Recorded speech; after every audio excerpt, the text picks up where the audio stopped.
Dek sembahyang, tidak mungkin dia akan ucapkan itu bagi orang tuanya. Lamun dia beribadah, kenapa kita bisa mengucapkan itu? Isit seibadah. Nah, lamun jarang mengucapkan itu berarti perlu dipertanyakan nilai ibadah sama gawe. Nah, kembali ke sana. Melihat jasa-jasa orang tua dipebelik selama tirup barang kan. Dia tua mau kebahagia layak dengan jika sama sirup misal. Kita berusaha untuk membahagiakannya, kalau itu ini tahu Allah minta itu setelah dia tiada. Ingat, jangan pernah kering bibirmu untuk mengucapkan doa Rabbik firli wali walidayya warhamhuma kama rabbayani shaghira. Memang milen terpaksa kebiasaan-kebiasaan ini, dan ini jarang dibuka di pengajian-pengajian tentang membaca diri dan cara kita berbakti kepada kedua orang tua. Dendek sealim soleh lalu nuane dengan cukup dia berbakti kepada orang tuanya, maka surga sudah wajib baginya. Apalagi semula malik total ibadah, ben soleh, ben lalu ngaji, ben nuntut, doa terus kita sampaikan. Jarak 5 menit, Rabbik firli wali walidayya warhamhuma kama rabbayani shaghira. Allahumma sholli ala sayyidina Muhammad wa ala sayyidina Muhammad. Dan itu tidak akan pernah tertolak doa. Nah, introspeksi diri, pada saling peringat diri. Karena inilah pengajian yang sesungguhnya. Nah, kita kembali dalam seminggu itu piruh bacaan selawat. Sedangkan Nabi ketika akan meninggal dunia, ada ia banduruh lain. Sampai bahkan ketika beliau akan dicabut ruhnya yang mulia, sakit tidak. Sampai malaikat Jibril ngengok sendengan, dia tahu nyeriuk Rasulullah sama merasa kesakitan. Wahai malaikatul maut, apakah ia aida pelema umat kia menyabut dia? Lebih dari ini wahai Rasulullah. Nangis Rasulullah. Udah ni berbiatan solusin aden sandek ngidap sakit umat. 1000 lebih kali ini ya Rasulullah. Bagaikan ditebas oleh pedang 500 kali tebasan. Bahkan ada yang mengatakan 700 kali tebasan pedang. Ngidap dengan sakaratul maut. Tegambaran Rasulullah. Maka Rasulullah meminta di akhir hayatnya, pesakit sakaratul maut wahai Jibril, pesakit kepada saat saya akan sakaratul maut, kokon pekurang sakit umat pada saat sakaratul maut. Ya terpilih si Rasulullah. Akhirnya dari situlah Rasulullah merasakan sakit ketika beliau akan dicabut ruhnya, karena ditimpakan rasa sakit umat. Dan beliau berminta dari kurangan tak sakit sakaratul maut umat benuna si Rasulullah. Jadi yang 700 kali tebasan pedang itu dikurangi 60%. Kurangi 60% kesakit di sakaratul maut bagi umatnya. Itu pun bagi orang yang durjana masih anidap dia nak sakit lalu. Karena sudah dikurangi, dilimpahkan rasa sakit sakaratul maut kepada Rasulullah. Berembit atau punya tangan si Rasulullah. Coba bayangkan. Manusia dan Nabi mana lagi yang mencintai umatnya pada Rasulullah? Dia tendai. Tapi dengan si umat ini, terima kasih. Padahal sangat sitmolah. Barang siapa yang membaca solawat atasku 1 kali ampun sampai jaminan, itu Rasulullah mengatakan demikian. Sekali baca selawat aku mau 10. Ane yuran tatabeng motivasi itu 10 kali baca mau 100 kali baca mau 1000. Baca 1000 kali lam yamut hatta yubasyiralahu bil jannah. Dia mak mati kecuali diperlihatkan surga dulu terlebih dahulu. Berembitan tak tangan Malik si Rasulullah. Lantas cara tangan itu sebagai umat apa wah tanda berbuat bagi Rasulullah. Bayangkan, pernahkah kita membaca salawat 100 kali selama 1 minggu? Atau pernah kita baca sholawat setiap sholat itu 30 kali. Nah, ini introspeksi diri masing-masing. Oleh karenanya kita mulai baca sholawat ya mantin Allah. Pagi hari kita baca sholawat biru senta. Selalu membayangkan ruan Rasulullah Shallallahu Alaihi Wasallam, bagaimana beliau ketika dulu memperjuangkan agama Islam di perang Badar. Perang Badar itu 313 melawan 1000. 1 lawan 3 orang berjuang. Secara kalkulasi jumlah wajib kalah umat Islam. Tapi memang harus dimenangkan dia saat itu. Di permohonan Rasulullah, ya Allah, menangkan kami dalam perang Badar ini walaupun jumlah kami sedikit, ya Allah. Karena apa? Untuk membuktikan kebenaran kenabian Rasulullah SAW kepada para sahabatnya. Nanin beriman dengan ini. Buat tetenak perang. Tak kalahkan nyala burung tak sadu si Muhammad tuh nih. 313 melawan 1000. Harus dimenangkan oleh Allah. Untuk membuktikan tentang kebenaran daripada Rasulullah SAW sebagai Nabi dan Rasul. Harus dimenangkan. Maka menang dia. Allah bagaimana cara memenangkan? Kirim ribuan pasukan malaikat yang berbentuk seperti manusia. Yang giling dengan itu. Mereka melawan 25 orang di kafir jari. Melihat pasukan malaikat ini harus dimenangkan.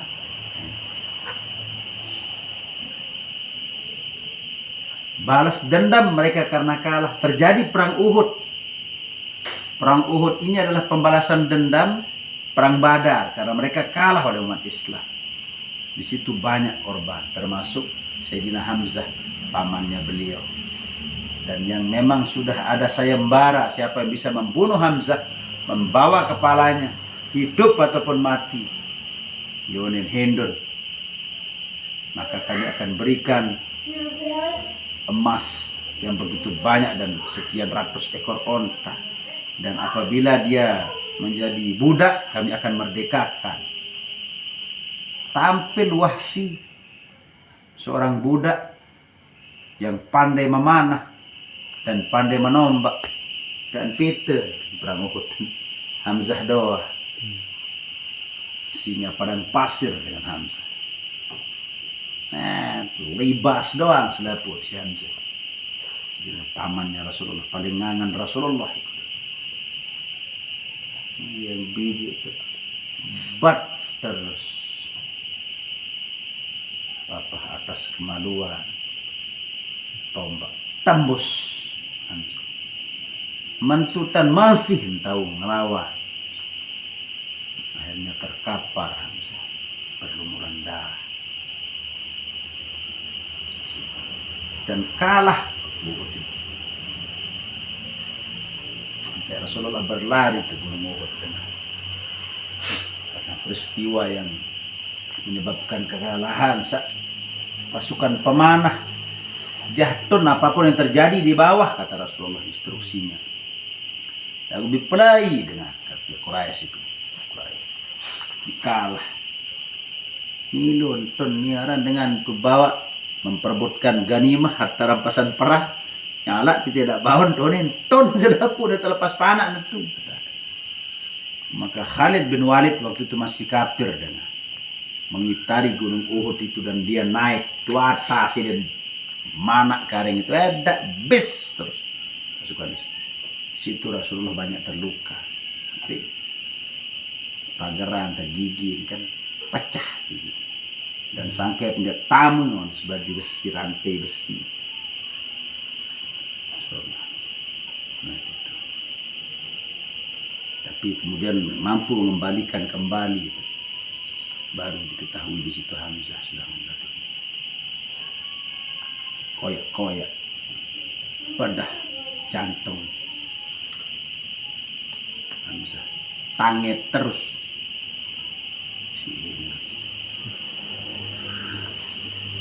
Pada saat Fathu Mekah menyerah Wahsi masuk Islam, dan Hindun pun masuk Islam.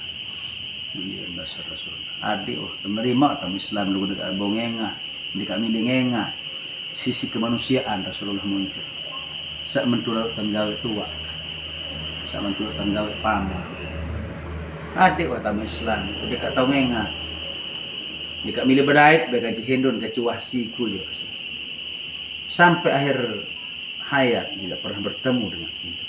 Nangis Hindun nyesel, nangis Wahsi nyesel, dan dia ikut berperang menebus kesalahannya pas wasa tamu Islam.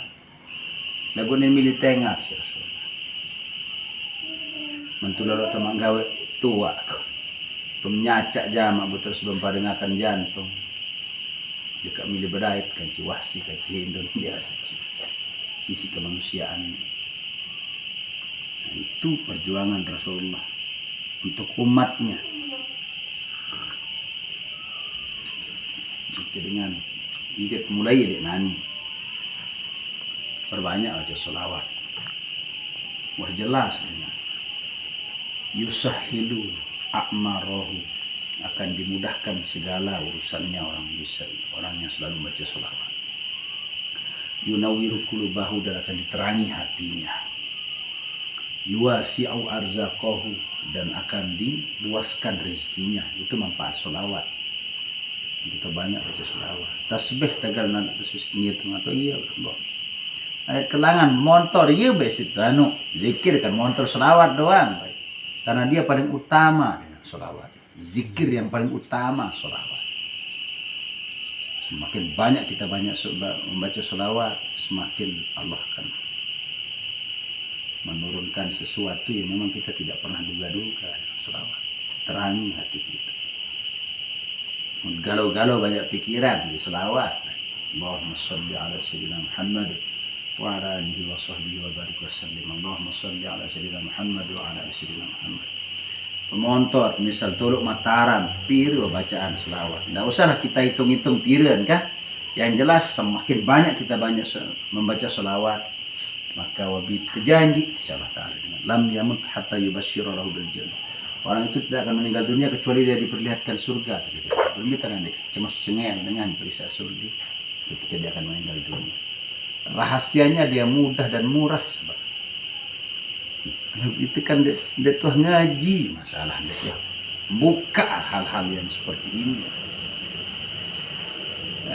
Fadilah doang tak aja. Antara cara beribadah untuk membuka tabir ilmu itu kan sholawat. Dan sholawat paling lengkap itu Allahumma sholli ala Muhammad wa ala alihi wa sahbihi wa sallim wa ala sairil anbiya'i wal mursalin wa ala alihim wa sahbihim ajma'in. Kita baca sholawat itu kepada Nabi, keluarga Nabi, sahabat Nabi, sahabat nisi sahabat Nabi, keluarga nisi sahabat Nabi, kemudian para Nabi dan Rasul, keluarga nisi para Nabi dan Rasul, sahabat nisi para Nabi dan Rasul, dan salamnya 10 selawat saya baru itu. Yang lain-lain rasa 5, rasa 4, rasa beluk paling luwih. Nah, ikut dengar paling lengkap. Allahumma sholli ala Muhammad wa ala ali. Tambahkan Allahumma sholli. Allahumma sholli ala Muhammad wa ala alihi wa sahbihi wa sallim wa ala sairil anbiya'i wal mursalin wa ala alihim wa sahbihim ajma'in. 10 lengkap selawat itu. Selawat ini jadi kado. Ada orang apa-apa dengan apa lain ini selawat. Cuma tak baca-baca yang tak jelas. Ini selawat. Dia mati itu kanak bisa negara-negara lurus ke selawat baca.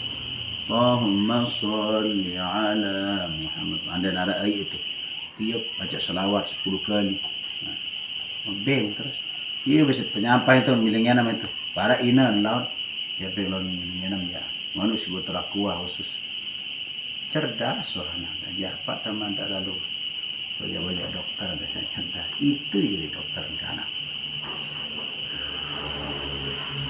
itu melan kasih diri solawat ini berbani. Artinya sekarang termulai sehari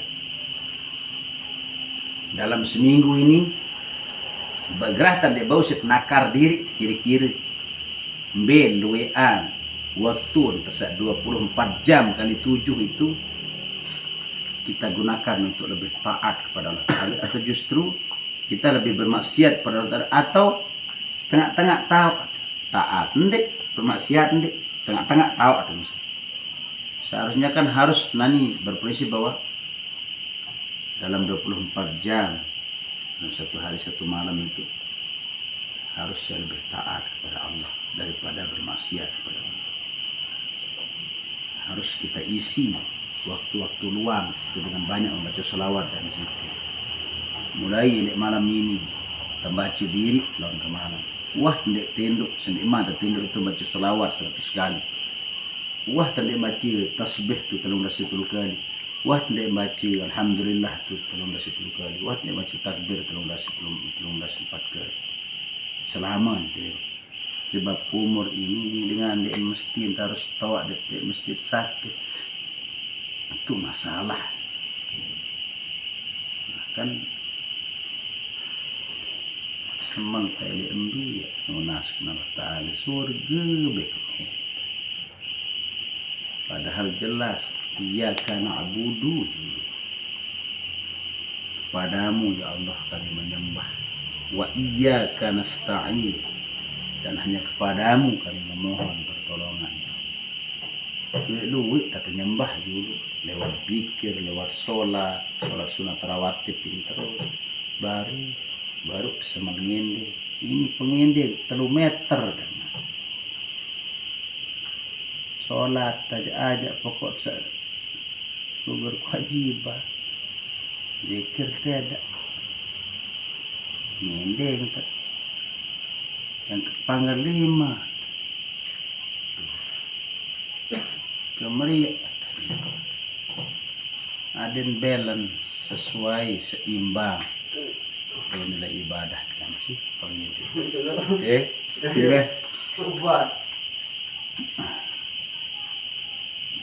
dari mulai malam ini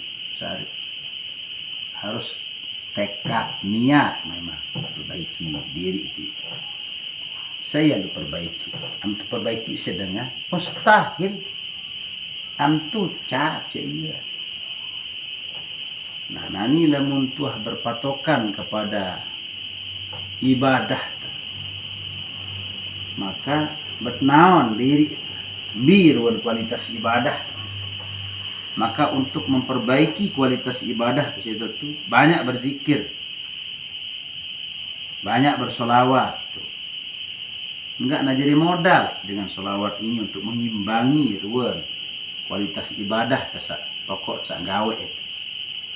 Kemudian sholat sunat sebelum sholat fardu ini pertahankan dan istiqomahkan itu, terutama sholat sunat sebelum subuh berjamaah subuh, sholat sunat sebelum zuhur, setelah zuhur, belum asar, setelah maghrib, setelah isya, dan witir 1 rakaat jangan lupa. Nah, itu untuk mengganti bolong-bolong sholat kesak laik-laik saya taruh obat ngadik kesak bajang kesak anu lah itu. Itu untuk menggantinya karena tidak perlu kita qada dia itu. Itu hajari penampal itu sholat sunat itu. Kalaupun kita mau sholat 2 kali misalnya boleh, itu untuk mengganti sholat sauhara bolong-bolong lah. Nah, sholat sunat diperbanyak. Sederhana hidup ini. Dan mengukur diri sebenarnya umur di sini dalam sehari itu membiwah. Tuan bertengkadu untuk berzikir atau justru menyia-nyiakan waktu kita.